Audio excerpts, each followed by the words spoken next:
Welcome to Your Strata Property, the podcast for property owners looking for reliable, accurate, and bite-sized information from an experienced and authoritative source.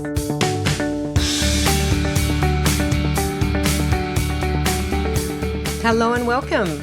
I'm your podcast host, Amanda Farmer, strata lawyer and guide, helping you to navigate the legal complexities of apartment living. This week I'm covering a topic that I am regularly asked about by strata owners, strata managers, and over the years I have become particularly passionate about this topic. It is strata books and records, in particular the inspection of those books and records. How does an owner or their authorised representative inspect the books and records of an owner's corporation? And what are these books and records that are supposed to be held by our owners' corporations and made available for inspection? It is sometimes the subject of some angst among owners who are attempting to find out information from the records, information that they feel they haven't been able to get directly from their strata committee or their strata manager. But owners can often be disappointed when they embark on this process of inspecting books and records. They either find it difficult to access those records, or what they're looking for is not held or not made available to them. It's a topic that I have spoken about previously on the podcast on a few occasions, and I will share the previous podcast episode numbers with you so you can go and check those out. But I haven't yet recorded an episode bringing together the New South Wales legislation on strata records, what needs to be held, what owners need to do if they want to inspect those records, and what options are available when things go wrong. When records aren't being held properly or access can't be obtained, where does an owner turn? So today I'm sharing my 4 steps to successful strata records inspections. Owners in particular are going to get a lot out of this episode, but definitely there's lots to learn here for those who are keeping records, and that's strata managers. We heard last week Dr. Nicole Johnston on the podcast letting us know that one of the key roles for a strata manager is indeed the custodian of records, and it's really important to know what it is that you are legally required to keep, and indeed how to ensure you're complying with that often technical legislation that governs the inspection of strata records. Summarising my 4 steps before we dive in. Number 1, I'm going to talk about making the request to inspect. How do we do that? What's the relevant legislation, and what are the steps we need to follow to make sure we're making a valid request to inspect books and records? Number 2, carrying out the inspection. How should the records be made available? What records should be made available? Number 3, I'll address some common misunderstandings when it comes to records inspections. Some of these will be familiar to some of you, I'm sure. For example, no email correspondence being produced for inspection, no strata roll being produced, or parts of the strata roll being removed, redacted, apparently to protect owners' privacy. And what do we do about privileged material that might be the subject of solicitor-client privilege? There's a few misunderstandings that arise from those 3 issues. And fourthly and finally, know your last resort. What do you do when things go wrong? Where do you turn when you can't get access to records, or what you're looking for is not there? Now, I am going to be referring to New South Wales legislation, the Strata Schemes Management Act 2015, though we do have similar legislation right across our country. And I'm going to mention a couple of New South Wales tribunal cases as well. Links to all the legislation and the cases in the show notes for this episode over at yourstrataproperty.com.au/podcasts. You'll see this episode number 282 in the list. Click on through and you'll see the show notes with the links, including your access to the transcript. Let's dive in. The first step to a successful Strata Records inspection, making your request. How do we do that properly and in compliance with the law? Section 182 in our Strata Schemes Management Act tells us that an owner or a person authorised by an owner may request the Owners Corporation to allow an inspection of its records. This is an exercise that is often, or at least should, be carried out by purchasers of strata properties, preferably before they sign the contract for their purchase. They are entitled to inspect the records if they are authorised by an owner. The obvious owner to authorise them is indeed the vendor, the person who is selling their property, wanting to sell their property. But other people may be authorised by owners. I am often authorised by my clients to go and inspect records at the office of their strata manager. And that is usually where the records are kept. If you have a strata manager, it is that person that you should be contacting to make your request to inspect the records. Section 182 tells us that the request must be made by written notice. You have to put your request in writing, and you also have to pay a fee. Now, this fee is prescribed in the Strata Schemes Management Regulation. It is currently $31. That's for the first hour of your inspection, with an additional $16 payable for each half hour or part of half hour after that first hour. You'll find that fee in Schedule 4 to the Strata Schemes Management Regulation, and that is a fee that is payable to the Owners Corporation.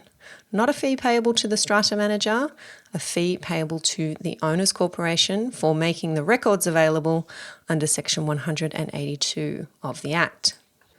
Now, how and where does this inspection happen? Well, Section 183 tells us that the inspection is to take place at the time and place agreed upon. So that's an agreement between the owner or their representative wanting to make the inspection and the Owners Corporation or their representative, probably the strata manager. If there is no agreement, then the inspection is to take place at the property, at the time and on the date determined by the Owners Corporation. Now, Section 183 goes on to tell us that if there is no agreement on the time and place for the inspection within 3 days of the Owners Corporation receiving the request, the Owners Corporation must immediately give the person requesting the inspection a written notice fixing a specified time between 9 a.m. and 8 p.m. on a specified date that is not later than 10 days after the Owners Corporation received the inspection request. So it's up to the Owners Corporation to set the date and time, complying with those specific requirements if there is no agreement on date and time for the inspection. As for the method of inspection, this is something that has been quite interesting to watch over the last almost 2 years now as we make the shift to being out of the office and rely so much more heavily on our electronic records. Our legislation does say that you can inspect records in person or through electronic access or any other means agreed on. Now, I'm often asked by frustrated owners whether their strata manager can insist on inspecting records in person at their office because they don't have an electronic system. My answer to that is yes. If that's how the records are kept, they're only kept in hard copy, or there is no ability for an owner to log in to a system remotely and inspect the records, then in person is the only way the records can be inspected. If that's something that is a concern or a frustration for many owners in your building, then it might be an idea to consider whether another strata management company, perhaps a little more modern, perhaps more up to date with its systems and processes, might better serve you in the future. I do feel that management companies that are not keeping up with the times, especially now, we know how important it is to be able to work from anywhere, will be seeing their clients vote with their feet and move on to those companies that are embracing all of the benefits available to us with modern technology. So that's the first step to a successful Strata Records inspection. Get your request right. Make sure you're meeting those requirements in Section 182 and you're aware of the provisions of Section 183, particularly if you haven't been able to reach agreement on a date, time and place for your records inspection. The second step, actually carrying out the inspection. What needs to be made available to you? What should you expect if you are turning up to the Strata Manager's office in person, or maybe you're clicking that button to log in to the portal? What should you expect to see? My short answer to this question is everything. Section 182 tells us that all records or documents in the custody or under the control of the Owners Corporation must be made available for inspection. Now, you do want to head over and have a look at the list that is in Section 182. It includes the strata roll, the Capital Works Fund plan, the last set of financial statements, every current policy of insurance, a copy of the Strata Manager's agreement, the Building Manager's agreement. But really, in my view, the list that you see there in Section 182, and I've told you what some of it contains, is not really necessary, because the section does say the Owners Corporation must produce any record or document in its custody or under its control. So yes, absolutely, that includes email correspondence that the Strata Manager may have. And I know, Strata Managers, you have thousands of emails, and thousands even for one building in particular. I remember attending a records inspection a couple of years ago, and the hard copy books were plonked on the table for me to have a look at, minute books and some other selected documents that were printed out for my perusal. And I turned to the Strata Manager and said, I'd like to see all of the emails. And the Strata Manager blinked, looked surprised, and said, but Amanda, there are thousands of them. And I said, I bet there are, and I'd like to see them. You are entitled to see the email correspondence that the Strata Manager is holding. Those are emails in the custody and control of the Owners Corporation. Now, very interestingly, I think, failure to produce any of the records listed in Section 182, which, as I've said a few times now, includes all records or documents in the custody or under the control of the Owners Corporation, is an offence, and breach exposes the Owners Corporation to a penalty of up to $550. There aren't too many penalty provisions like that in our Strata Schemes Management Act, but our legislature has decided that this should be one of them. Owners corporations and their strata managers should be taking these obligations very seriously. Now, I always make sure, particularly if I am attending a records inspection in person, that I take with me the list that is in Section 182 to remind me of the types of documents I should be making sure are held within the Owners Corporation's records. Use it as a bit of a tick list, if you like.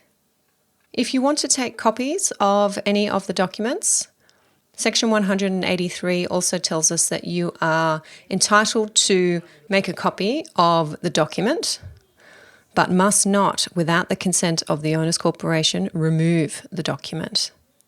I do find that most in-person inspections that I carry out these days, there is absolutely no objection to me taking photos of documents with my iPhone, very handy, and certainly when you are inspecting through an online portal, it is, or at least should be, quite easy to download documents and save them to your own computer. Having said that, I do hear from owners from time to time that they are not given the ability or the facility to be able to make copies. That is a breach of Section 183. As long as the person inspecting is not removing the document from the custody of the Owners Corporation, they are entitled to make copies of the document. Step 3 of our 4 steps to successful Strata Records inspections: being aware of some common misunderstandings and, better yet, knowing how to address those. I've already mentioned one of the common misunderstandings or sources of frustration for those of us inspecting records, and that is the lack of production of email communications. This is often where the real story is as to what's going on in our buildings, potential purchasers are going to discover from the email communications what's happening right now at the building, perhaps what the level of harmony is like. You can gain real insight into a community from up-to-date emails, and there is no legal basis for those being withheld from you, especially if you are a potential purchaser. I'll speak in a minute about the one legal basis upon which communications may be withheld. Another common misunderstanding is that the strata manager or the custodian of the records is entitled to remove the strata roll from the books so that you can't see, in particular, the personal contact details of owners or their agents. The strata roll definitely must be made available for your inspection, and it should not be amended, redacted, changed in any way. I'm often given strata rolls with all email addresses removed from the roll, and I have to go back to the strata manager and explain that they have not given me a complete strata roll. If an owner has provided an email address, which many, if not most, owners do these days, then that email address goes on the strata roll, and you are entitled to inspect the whole strata roll. There is no reason why the strata roll or any part of it should be removed or redacted. I know strata managers are often telling owners that contact details are removed from the strata roll for privacy reasons. Privacy law, privacy legislation is often cited. We actually have case law in New South Wales confirming that any reference to privacy law or the national privacy principles is misconceived, and that is not a reason to withhold records, in particular to withhold a strata roll. The case I'm referring to is LEG, or perhaps it's LEGGE, L-E-G-G-E, and Network Strata Services. It's an oldie, but a goodie. I wheel it out quite regularly. 2013 case, what was then the New South Wales CTTT, now NCAT. A link to that one for you in the show notes. The tribunal member in that case very clearly dismisses the strata manager's argument that the addresses of lot owners cannot be disclosed because of privacy law. In that case, the strata manager made a submission that the privacy law supersedes the provisions of the Strata Schemes Management Act. The member thought it unlikely that the privacy law being referred to in that case applied, or if it did not supersede the provisions of the Act, which require access to be given to the strata roll upon request by a lot owner or authorised person. And in that case, it was found that refusing to give access to the strata roll meant that the Owners Corporation had wrongfully failed to make records available and had breached the Act. More recent case, dealing a little more broadly with the types of documents to be produced and why it is that everything needs to be produced. Check out Walker and the owners of Strata Plan number 1992, 2020 appeal panel case. That case was about the production of levy registers. The Owners Corporation in that case wanting to withhold those registers, being a record of how much everyone had paid towards their levies, who might be overdue in their levies. Withholding those records for privacy purposes was not a valid reason to refuse access. And of some concern to me was the fact that the appeal panel actually overturned the tribunal member who made the decision at first instance, that tribunal member having said that it was okay to withhold levy registers. Certainly not the case. As we now know, all records in the custody or control of the Owners Corporation must be produced. If a building is being managed by a strata manager, there will be levy registers, there will be statements of income and expenditure, there will be detailed financial documents. Just because these documents are not attached to a notice of annual general meeting or are not otherwise made available to owners doesn't mean that they shouldn't be made available on a records inspection, or certainly upon receiving a specific request for those documents. A further misunderstanding I want to touch on is that related to Solicitor-client privileged material. I spoke about this with Rena Van Alst in one of our chats a couple of years ago now. It's episode number 143. There's often a misunderstanding that any documents that relate to litigation that's going on between a lot owner and their owner's corporation should be withheld from every records inspection. Now, that's not the case on a couple of fronts. First of all, records are only privileged and may only be withheld when the inspection is being carried out by the owner who is actually in dispute with the owner's corporation.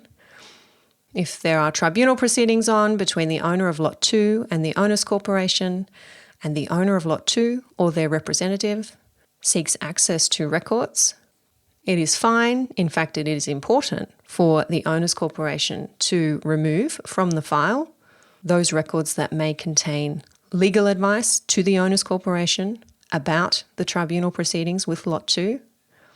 But if it's the owner of Lot 6 inspecting the records, the owner of Lot 6 is absolutely entitled to see the legal advice given to the owner's corporation about the dispute with Lot 2.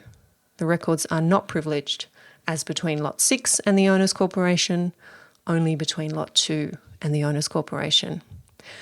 And as for whether or not documents are privileged in the first place, not everything that comes from a lawyer or that arises because of legal proceedings is a privileged document.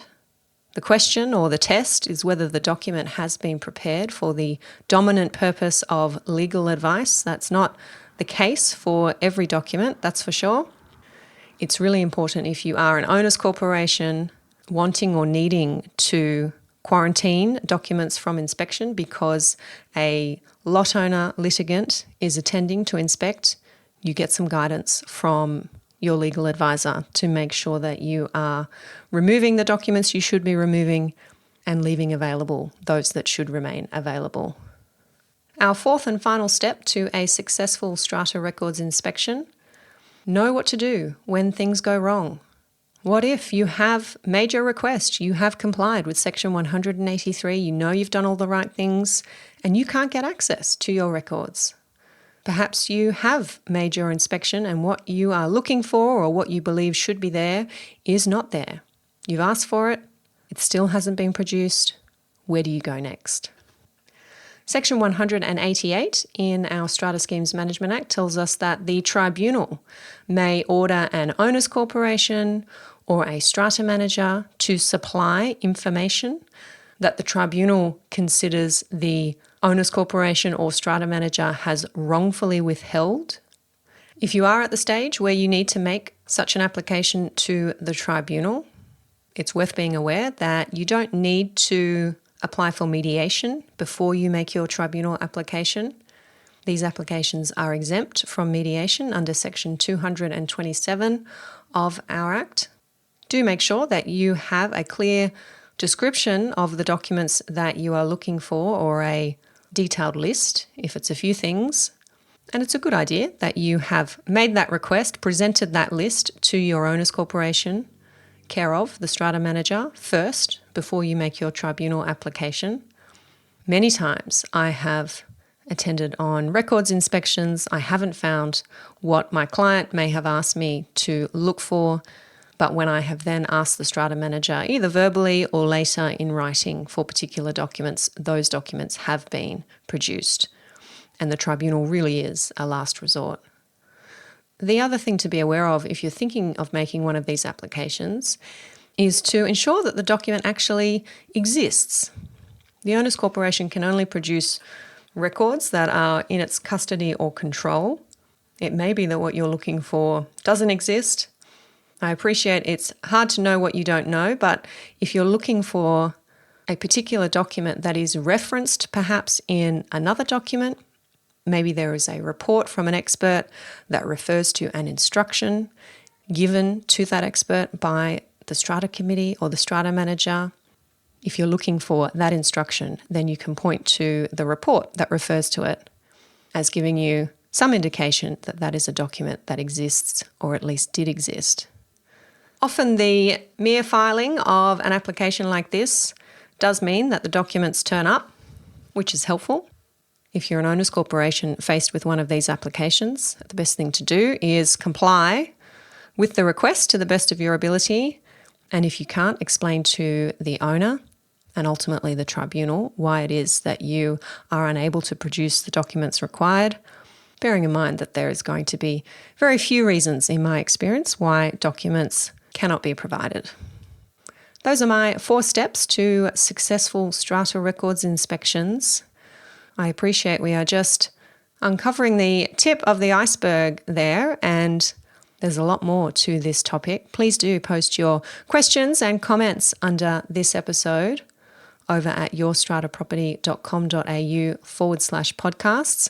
I did tell you that I would share the details of past episodes where I have spoken about records, access to records, keeping of records. They are episode number 30, How Private Are Owners' Personal Details When It Comes to Strata Books and Records. Episode number 62, Rena and I in conversation about who can view Strata records.